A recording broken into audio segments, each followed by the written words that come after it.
Ya, 101,1 Radio Smart FM Makassar. Halo, selamat pagi Smart Listener. Apa kabar Anda pagi hari ini ya? Semoga Anda juga semangat untuk mengerjakan segala tugas-tugas Anda hingga tuntas nanti. Dan ya, Smart Listener, di tengah cuaca yang panas, terik seperti saat ini, ada banyak hal yang perlu kita waspadai ya. Pertama adalah wabah penyakit, kemudian bencana karhutla, kemudian bencana kekeringan, dan apakah ini juga cukup berpengaruh pada ketersediaan pangan di Kota Makassar? Nah, hari ini kita akan memperbincangkannya bersama dengan tamu spesial saya yang saat ini sudah hadir di studio. Langsung saja kita menyapa. Di sini sudah ada Ibu Andi Sinta S, SSTP MAP. Beliau merupakan Kabid Distribusi Kerawanan Pangan Dinas Ketahanan Pangan Kota Makassar. Assalamualaikum warahmatullahi wabarakatuh. Selamat pagi Ibu Sinta. Waalaikumsalam warahmatullahi wabarakatuh. Selamat pagi, Ibu. Gimana kabarnya, sehat ya? Alhamdulillah sehat. Ya. Aktivitasnya untuk hari ini gimana, Bu? Ya, seperti Di cuaca biasa, panas Bu, seperti saat gitu. ini. Seperti biasa. Jadi kami kalau Ya. Dinas Ketahanan Pangan itu pagi-pagi tentu saja setelah pergi ke kantor kami turun ke pasar. Oh gitu ya, langsung Langsung memantau ya. langsung memantau, Bu. Oke, baik. Ya. Dan tentu Smart Listener, kami juga mengundang Anda untuk bisa berinteraksi ya untuk pagi hari ini, karena kita berbicara, kita membahas mengenai hal yang menjadi fokus kita untuk hari ini, mengenai antisipasi kemarau untuk pemenuhan pangan di Kota Makassar. Silakan ya untuk Anda juga di WhatsApp di 0811461011, kemudian untuk live chat di channel YouTube Smart FM Makassar. Baik, Ibu Sinta, kalau saat ini kan kita masuk ya di musim kemarau, dan sepertinya cukup ekstrim ya untuk musim kemarau untuk tahun ini. Dan dari Dinas Ketahanan Pangan Kota Makassar, ini langkah antisipatif yang dilakukan masuk di musim kemarau ini seperti apa sih? Tapi sebelumnya mungkin dari Ibu Sinta nih bisa memberikan sedikit gambaran dulu nih, Bu, untuk ketersediaan pangan di Kota Makassar beberapa bulan terakhir ini seperti apa, Bu? Ya. Ya. Terima kasih, Bu, kesempatan yang diberikan. Jadi untuk ketersediaan pangan di Kota Makassar, alhamdulillah, karena kami juga menjadi kewenangan kami Dinas Ketahanan Pangan Kota Makassar untuk memantau ketersediaan pangan di Kota Makassar. Jadi tiap hari itu kami selalu turun ke pasar, Bu, untuk memantau harga, dan untuk pemantauan stoknya itu tiap minggu kami lakukan. Jadi untuk 2 bulan terakhir ini alhamdulillah stok pangan di Kota Makassar alhamdulillah masih bagus, masih cukup untuk penduduk Kota Makassar gitu. Oke, Ibu Sinta, kalau semuanya tadi seperti diinformasikan ya, jadi untuk Dinas Ketahanan Pangan Kota Makassar ini kan itu sering ya melakukan pemantauan, yang sebenarnya yang dipantau ini itu bahan ataupun bahan pangan apa saja sih, Ibu Sinta? Oh ya, jadi untuk pemantauan kami ada 11 komoditi, Bu, yaitu beras, gula, minyak, bawang merah, bawang putih, cabai, terus ada sayur mayur kayak kangkung gitu. Kayak itu, Bu. Itu untuk pemantauannya di mana saja, Bu? Pemantauan kami yang Di kami pasar-pasar, lakukan itu ada di pasar yang ada di Kota Makassar. Jadi Pasar Terong, Pasar Pabayeng-Bayeng, Pasar Panampu, Dayak, dan beberapa retail seperti Hypermart dan Glayel begitu. Jadi untuk pemantauan ini dilakukan di pasar-pasar tradisional dan juga di pasar modern ya, Bu, Ya, ya? betul. Oke. Nah, sebenarnya untuk masuk di musim kemarau seperti saat ini, untuk beberapa bahan pangan yang ada di Kota Makassar itu sebenarnya bersumbernya dari mana, Bu Sinta? Ya, jadi Kota Makassar itu bukan kota penghasil, Bu, ya. Oh ya. Jadi kita ini kota pelayanan distribusi. Jadi biasanya itu berasal dari luar daerah, kayak Takalar, Maros gitu, dari Sidrap, Wajo.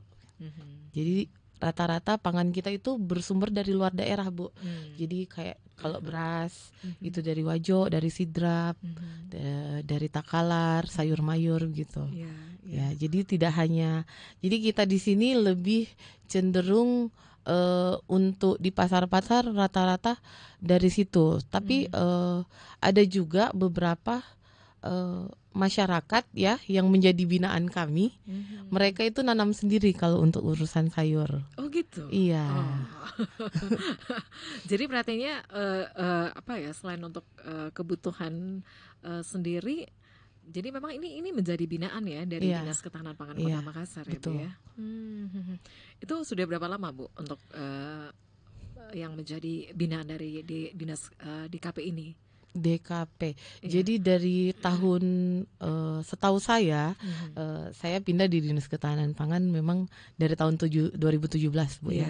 Jadi Dinas Ketahanan Pangan sendiri mempunyai kelompok wanita tani, kegiatan pemberdayaan masyarakat ya.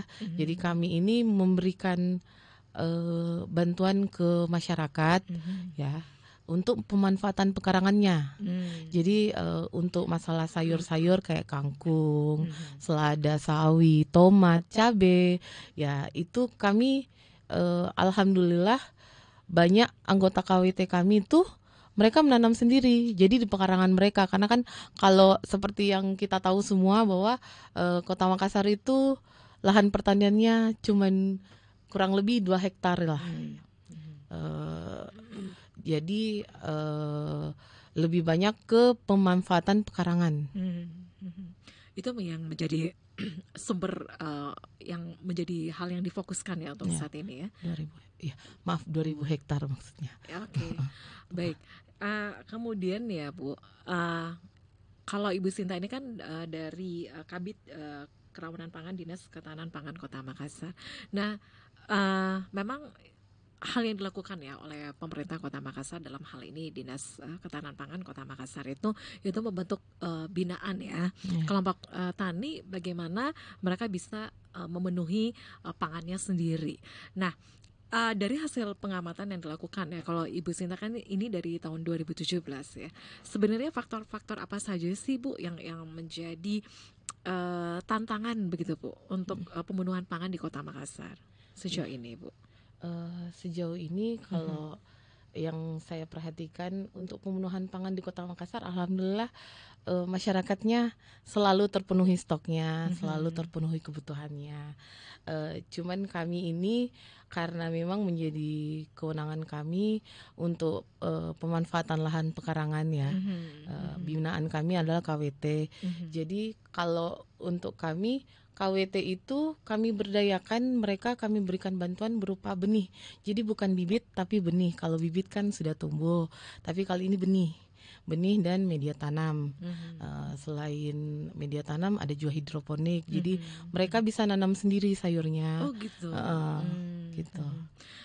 Jadi kalau semuanya nih ya, kalau saya yang sebenarnya ada sudah berapa kelompok tani yang dibentuk dari Dinas Ketahanan Pangan Kota Makassar? Dari Dinas Ketahanan Pangan Kota Makassar sendiri untuk tahun lalu itu sudah ada 500 lebih, Bu. 500 lebih kelompok tani ya.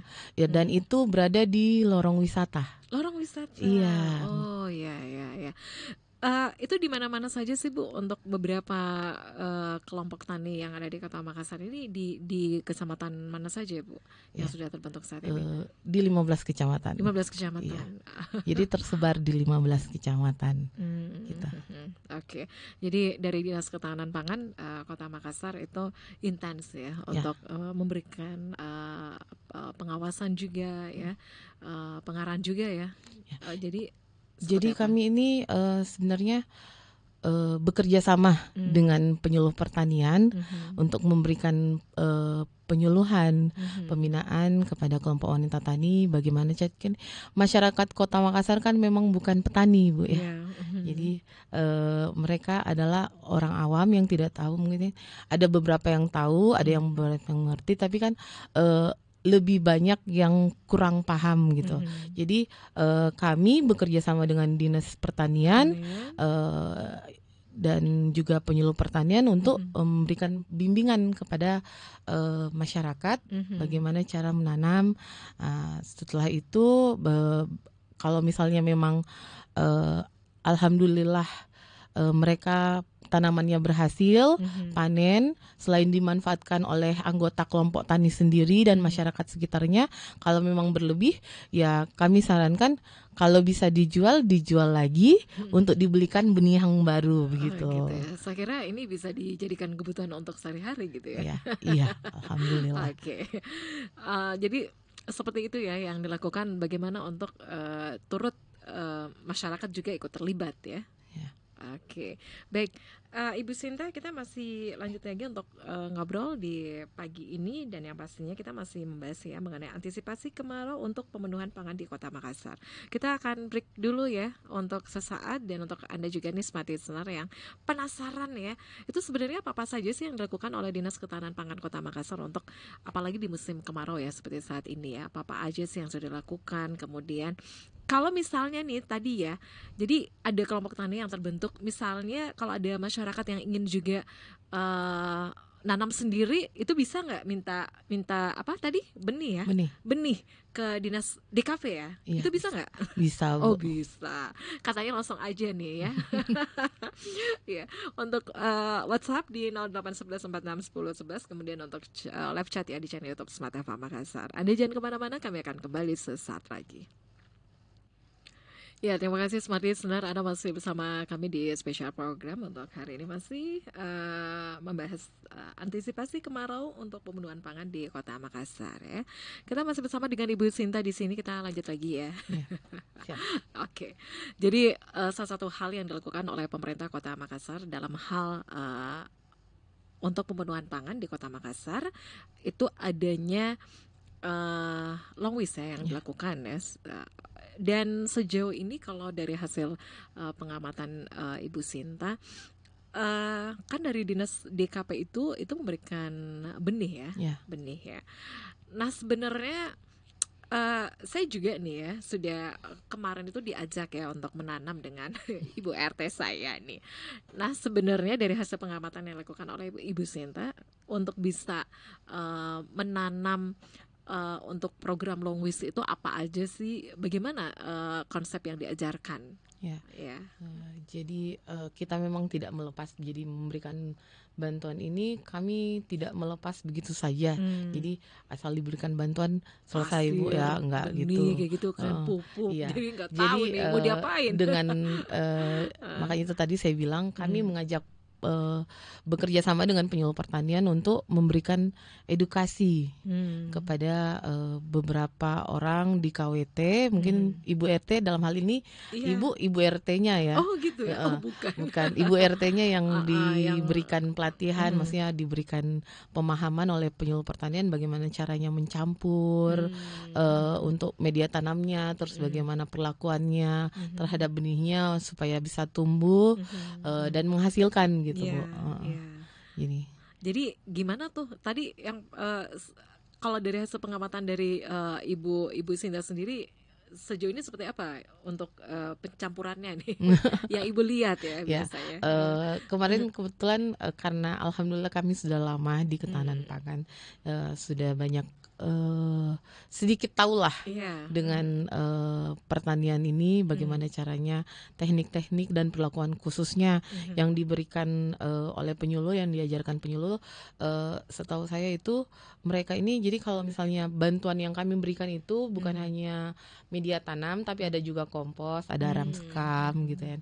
Jadi pada saat sebelum menanam ini aram skam, kompos itu dicampur dulu menjadi satu gitu kan. Jadi satu terus dimasukkan ke polybag, terus didiamkan dulu beberapa saat karena kan memang biasanya kompos tuh agak panas ya. Jadi kan ini sudah panas, tambah panas, nggak dibiarkan dulu. Ibaratnya kalau istilah penyuluh tuh biar dia berfermentasi dulu, ya kan. Jadi mereka tercampur dulu, nggak terlalu panas, nah baru ditanam. Tapi benihnya itu sebelumnya disemai dulu Bu. Jadi tidak langsung masuk ke polybag itu, gitu. Tapi disemai dulu di tempat lain, gitu. Jadi ada perlakuan khususnya gitu. Baru nanti dipindahkan gitu ya. Ya, pada saat Ya. mereka sudah umur ya akarnya udah agak kuat, ya, itu dipindahkan ke polybag tadi. Ke polybag ya. Eh, ya, kalau harusnya ini ya kita ada Penyuluh pertanian penyuluh kayaknya pertanian salah ya. kalau Ini saya ya. sebenarnya banyak banget sih yang saya Ya, mau tanyakan ya, karena saya lihat nih untuk apa tadi long wish. longwis itu Ya, ya, cabai yang saya ya. tanam, aduh itu kayaknya kecil gitu kan. Mungkin kurang pupuk kali Bu ya. Iya, iya. Yang sebenarnya untuk bantuan benih yang diberikan oleh DKP itu apa saja sih? Ya, Tanaman apa jadi saja, Bu Sinta? selain benih, kami Hmm. juga memberikan bantuan polybag. Mhm. Ada juga kompos. Iya. Ada juga untuk alat-alat pertaniannya Bu, kayak kayak skop, skop tangan, terus ada untuk alat penyiramannya, ada fungisidanya, dengan tapi lebih banyak kami menyarankan ke kelompok wanita tani itu untuk menggunakan organik. Jadi Organik ya. jadi pupuk organik dan pestisida nabati begitu. Oh, itu yang disarankan ya Iya. sejauh ini ya. Kemudian nih, itu ya, itu dari segi penanamannya. Kemudian untuk ininya agak susah juga sih ya untuk Perawatannya. ya perawatannya Iya. ya. Itu memang harus intens gitu ya Iya. dilakukan. Harus intens Bu. Jadi memang lebih banyak kami memberikan pemahaman kepada kelompok wanita tani ini tanaman seperti anak kita, gitu kan.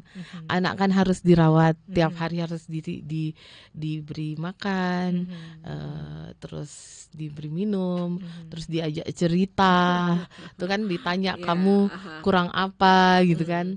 Tapi sejauh ini pada saat dilakukannya long wish ini Iya. kan, dari dinas DKP sendiri apa sih yang menjadi apa ya masukan nih dari kelompok tani binaannya? Ya, mereka kan kelompok tani kami alhamdulillah sudah banyak yang menghasilkan Bu.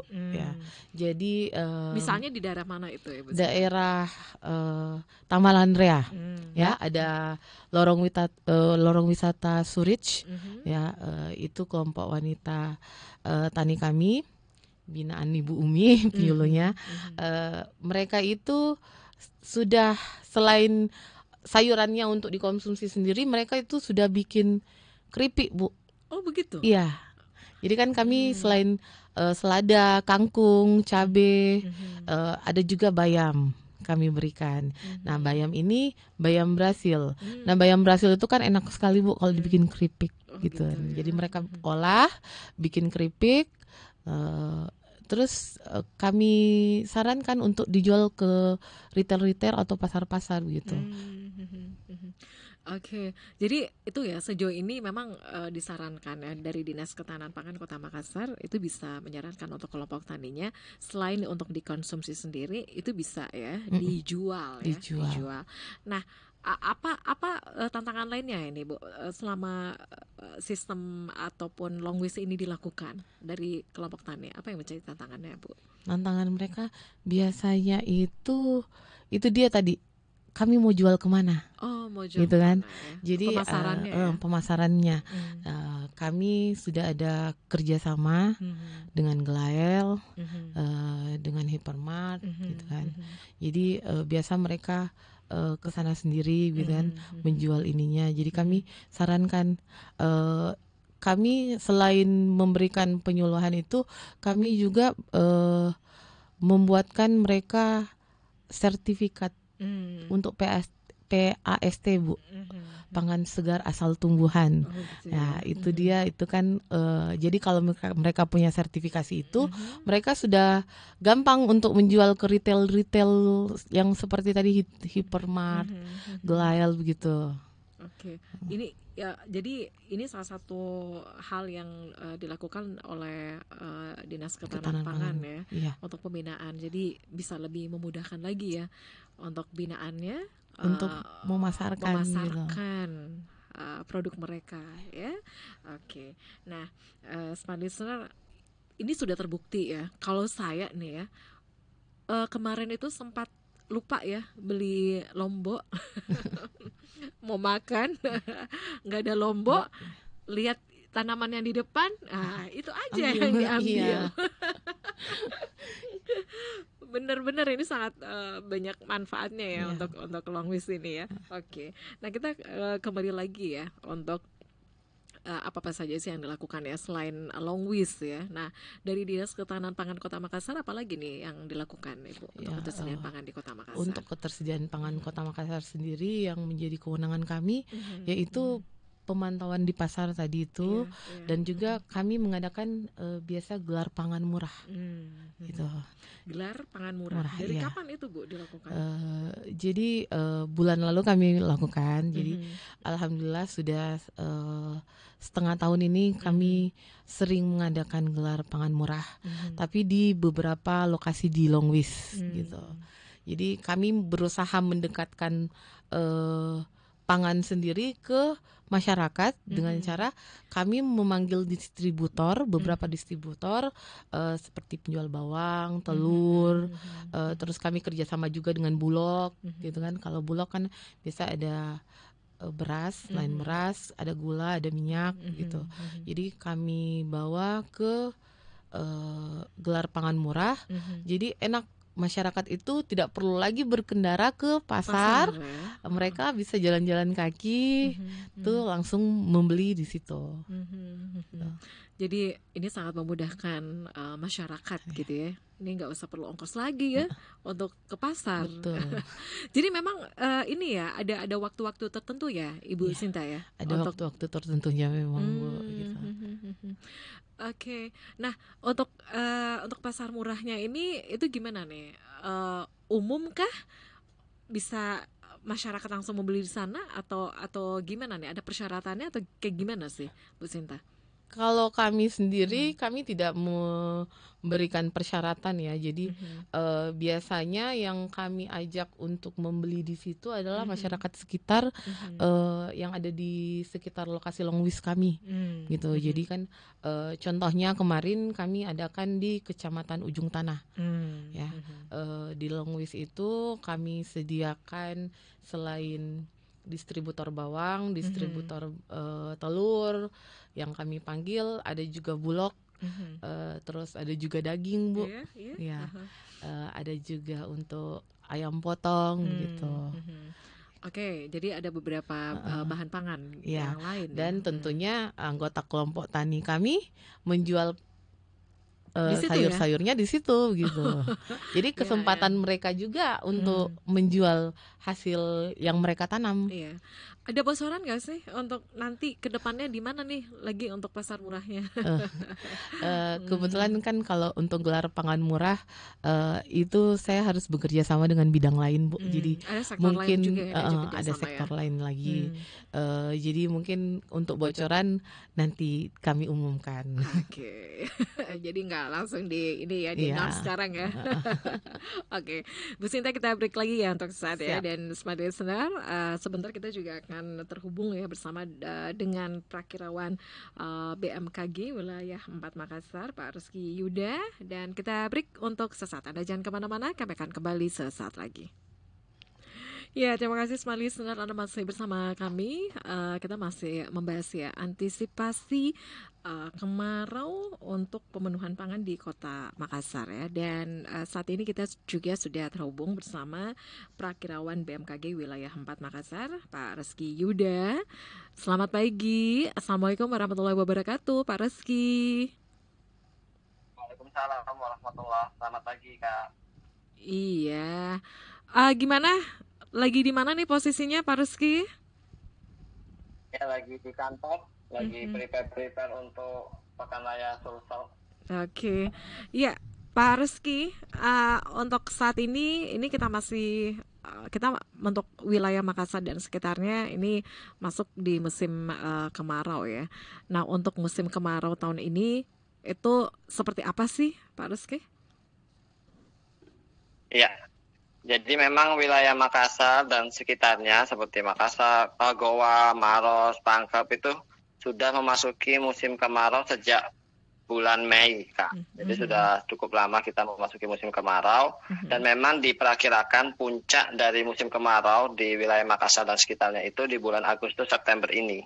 Jadi memang saat ini kita berada di puncak musim kemarau.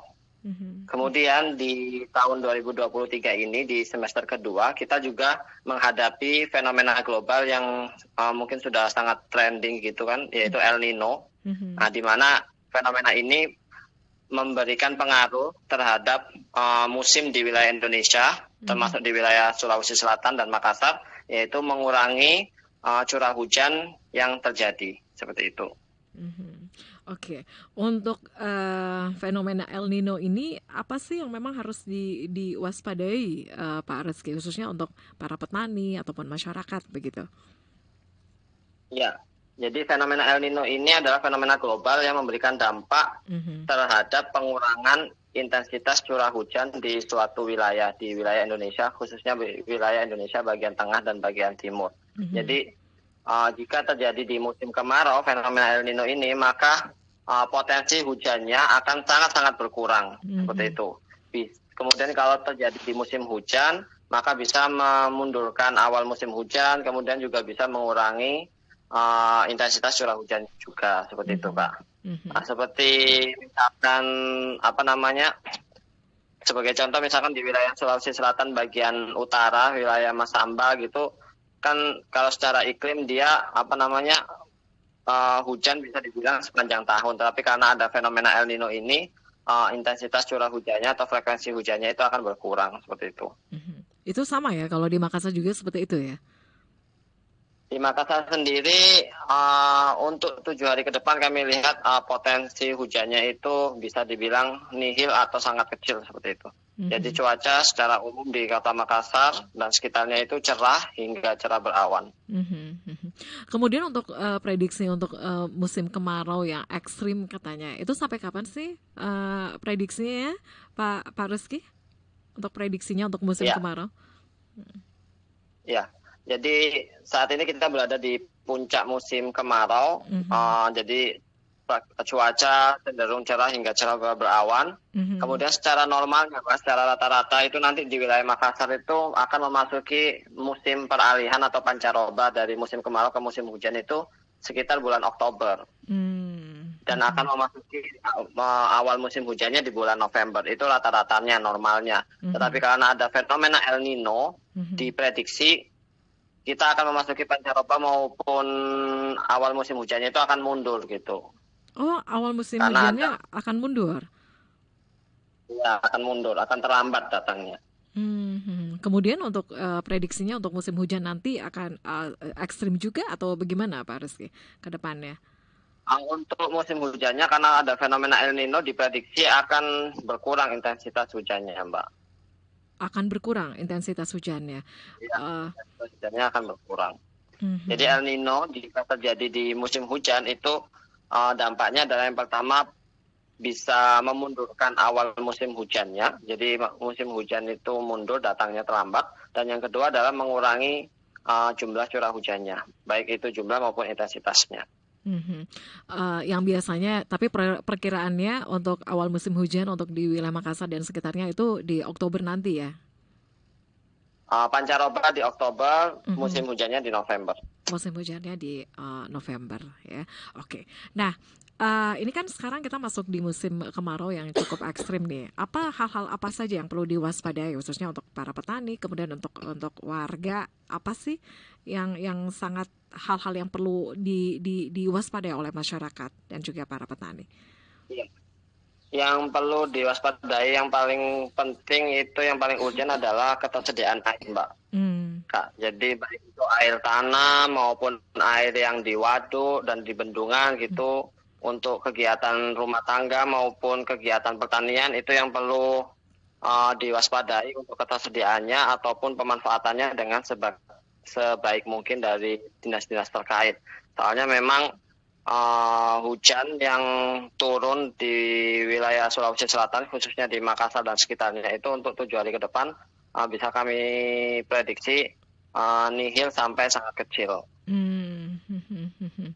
Nihil sampai sangat kecil begitu ya. Jadi eh, petani ataupun masyarakat juga ini memang harus ada apa ya, semacam apa untuk penyediaan air begitu ya untuk di Iya rumah betul, gitu ya dari Pak dinas-dinas Rizky. terkait, Mhm. dinas pertanian ataupun dari Pemda-Pemda mungkin bisa menyediakan tangki-tangki air bersih, mungkin bisa membantu di wilayah-wilayah yang memang sudah tidak turun hujan. Mhm. Oke, oke. Baik. Ada yang ingin disampaikan Pak Rizky khususnya untuk ke masyarakat ini pada saat ingin melakukan aktivitas di luar rumah di tengah cuaca yang panas seperti saat ini itu sebaiknya seperti apa? Ya, kami pantau dari data pengamatan itu suhu maksimum di wilayah Makassar dan sekitarnya itu bisa mencapai 35 sampai mendekati 36 derajat Celcius, Mbak. Kak, jadi kami himbau kepada masyarakat misalkan keluar ruangan itu mungkin bisa memakai pelindung seperti sunscreen kah atau pelembab, hand body gitu, dan selalu menjaga asupan air tubuh seperti itu dengan banyak minum. Oke. Soalnya memang suhu maksimum untuk beberapa hari ini kemarin tercatat itu antara 35 sampai mendekati 36 derajat 30. Celcius. Iya, jadi memang ini harus benar-benar menjaga kesehatan ya. Tapi kalau panas-panas kayak gini biasanya sukanya yang seger-seger gitu ya. Iya betul Iya. Kak. Ya itu harus ditahan dulu gitu kan. Ini untuk penting untuk kesehatan ya. Oke. Terima kasih untuk informasinya Pak Rizky Yuda. Sama-sama Iya, Kak. iya. Baik, selamat melanjutkan aktivitasnya ya. Dan Smart Listener, demikian kita sudah berbincang bersama Pak Rizky Yuda, Prakirawan BMKG Wilayah 4 Makassar ya. Tadi seperti yang diinformasikan, jadi untuk musim peralihan nanti itu kita akan ada di bulan Oktober ya. Kemudian untuk masuk di musim penghujan nanti, karena ini merupakan efek dari fenomena El Nino, untuk musim hujannya itu agak mundur ya. Jadi nanti untuk wilayah Makassar dan sekitarnya masuk di musim penghujan itu ada di bulan November. Baik. Nah, kita lanjut lagi nih Ibu Sinta ya. Jadi memang ya untuk hal-hal yang memang patut diwaspadai pada saat musim kemarau seperti saat ini, tadi seperti informasikan juga untuk Pak Rizky. Jadi memang dari pihak pemerintah ya itu paling tidak itu bisa ada penyediaan suplai air bersih ya. Suplai air bersih. Nah, ini sangat penting ya, khususnya juga nih untuk apa ya, untuk pemenuhan ataupun untuk tanaman juga ya, Ibu Sinta. Nah, kalau sejauh ini dari Dinas Ketahanan Pangan Kota Makassar yang hasil pengamatan yang dilakukan ya khususnya untuk long wish tadi ya, untuk sumber air yang diambil oleh warga ataupun dari masyarakat untuk bisa bagaimana mengairi tanaman mereka itu yang hasil pengamatan yang Ibu Sinta lihat ini kan sering ya melakukan pengawasan ya di beberapa wilayah kecamatan gitu ya. Itu dari mana nih untuk sumber airnya, Bu Sinta? Kalau kami sebenarnya Dinas Ketahanan Pangan Kota Makassar bukan kewenangan kami ya Iya, untuk tapi sejauh ini seperti masalah apa air. dari pengamatannya? Sejauh ini pengamatan saya kalau untuk kelompok tani mereka memang rata-rata mengambil air sumur, Bu. Oh, air sumur. Air sumur karena sebenarnya kalau untuk tanaman sendiri setahu saya itu kalau air ledeng kan biasa ada kaporitnya ya Kaporitnya gitu. ya. Harus Jadi diendapkan dulu ya, diendapkan jadi dulu. agak kurang baik untuk Tanaman tanaman gitu. ya. Jadi biasanya selain air sumur, biasanya kelompok wanita tani itu kami sarankan seperti Ibu bilang tadi bahwa harus diendapkan dulu airnya. Jadi mereka ada penampungan sendirinya gitu. Jadi memang sudah kami berikan bimbingan melalui penyuluh bahwa untuk menyiram itu memang kalau untuk air ledeng agak kurang bagus, jadi air sumur digunakan gitu. Ya, dan itu terbukti loh Ibu Sinta. Tadi sempat saya ngobrol ya bahwa waduh kok cabai saya ini dikit kecil ya.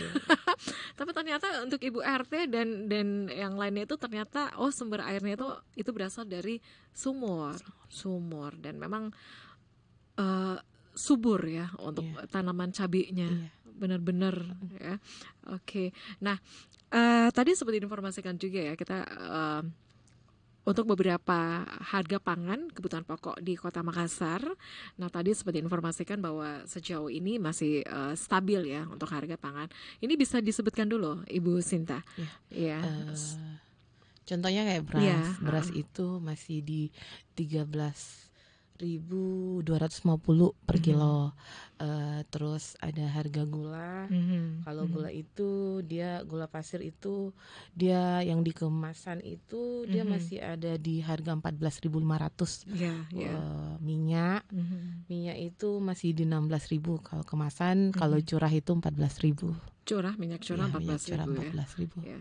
Oke, tapi kalau semuanya terjadi kenaikan harga ya, itu biasanya range-nya itu berapa, Ibu Sinta? Biasanya tidak. Jadi kan memang kami bekerja sama dengan Bulog gitu. Jadi kalau untuk beras sendiri, Bulog sekarang ini mereka sudah banyak menyebarkan beras SPHP. Beras apa itu, Bu? Itu beras medium. Jadi itu memang beras yang diberikan dengan harga yang murah ke beberapa retail. Contohnya di Pasar Terong itu ada beras SPHP. Jadi masyarakat itu kalau misalnya memang untuk beras yang mau dikonsumsi itu beras SPHP, alhamdulillah lumayan bagus, Bu, gitu. Dan bagus. Tidak kalah dengan beras premium lain yang bermerek gitu kan. Bisa dikonsumsi, itu bisa lebih mengurangi pengeluaran ibu-ibu. Itu harganya lebih ekonomis gitu ya, Bu? Ya, lebih ekonomis. Karena kan biasa kalau misalnya beras yang dibeli oleh ibu-ibu biasa ada yang beberapa merek bervariasi, ada mungkin sudah ada campurannya gitu kan, di kayaknya warnanya agak bagaimana, ada perlakuan khususnya kan. Nah, beras SPHP ini lebih murah karena memang dari Bulog sendiri gitu yang menyebarkan. Oke, jadi memang ini bisa menjadi alternatif ya untuk ibu-ibu yang lain untuk bisa, kalau semuanya beras yang merek satu itu agak-agak gimana gitu ya harganya, tapi untuk beras dari Bulog ini itu bisa menjadi alternatif pilihan gitu kan. Nah, itu ya untuk kebutuhan beras ya. Kemudian untuk kebutuhan pangan lainnya nih, kalau semuanya warga masyarakat ataupun masyarakat ini ingin mengetahui ya, kalau misalnya nih ini kan untuk harga pangan itu kan naik turun gitu kan, untuk bisa memantau ya bahwa oh ini cabai harganya begini sekilonya, kemudian telur harganya begini, itu gimana? Ada nggak sih aplikasi khusus yang bisa dipantau oleh warga? Kalau kami Dinas Ketahanan Pangan sendiri, kami punya aplikasi Asipa. Asipa itu memuat harga-harga terbaru. Jadi tiap hari itu kami perbaharui harganya. Jadi bisa dilihat oleh masyarakat.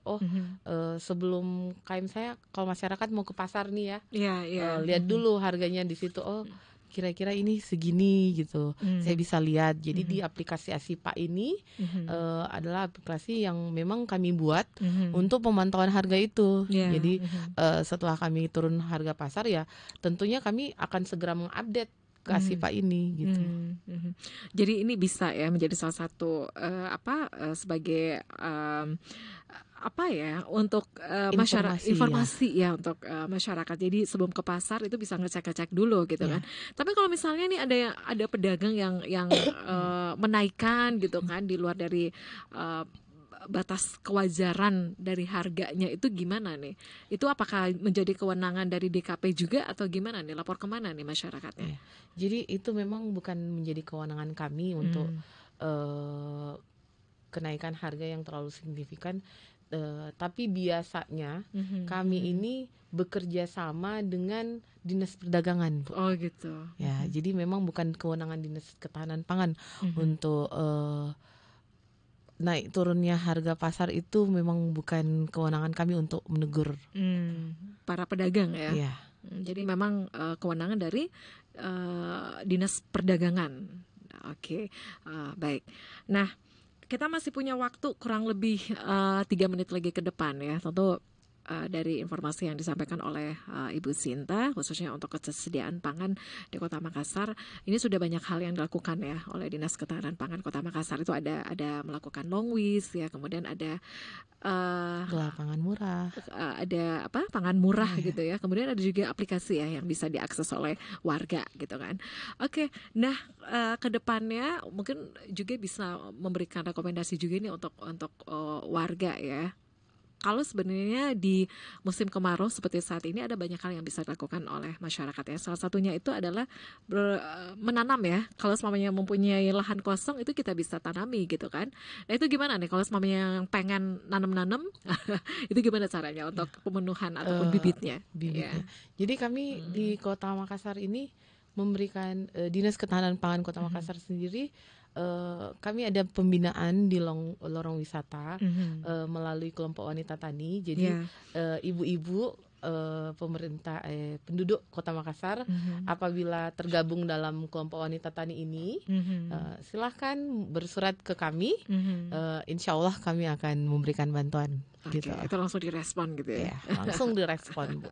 Baik, kita terbatas oleh waktu dan sekali lagi Ibu Sinta, terima kasih untuk informasi yang diberikan ya untuk hari ini ya.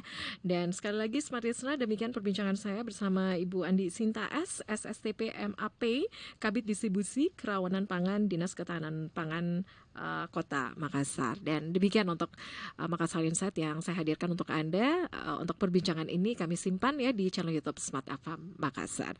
Dan saya Mirza Arianti pamit sekali lagi dan ada Ibu Sinta di sini. Kami undur diri dulu.